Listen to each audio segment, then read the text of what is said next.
Determine the line positions according to the setting out drawing.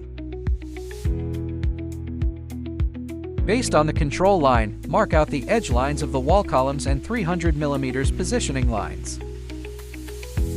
Press the start end of the tape measure against the control line, with 100 mm of the tape overlapping the control line.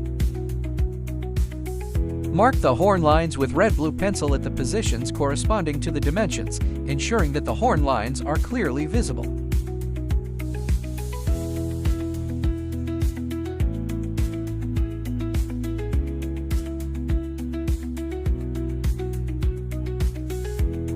Again, in accordance with the master control line, determine the edge line of the wall column at the other end and the 300 mm positioning line. Then mark the second set of horn lines at the corresponding dimension positions.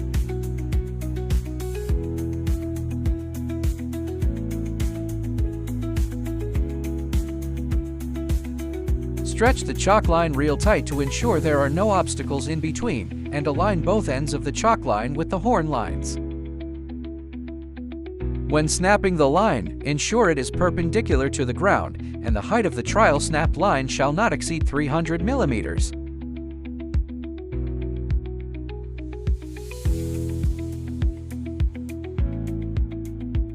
In accordance with the setting out drawing, ensure that 4 corresponding lines are snapped for each wall.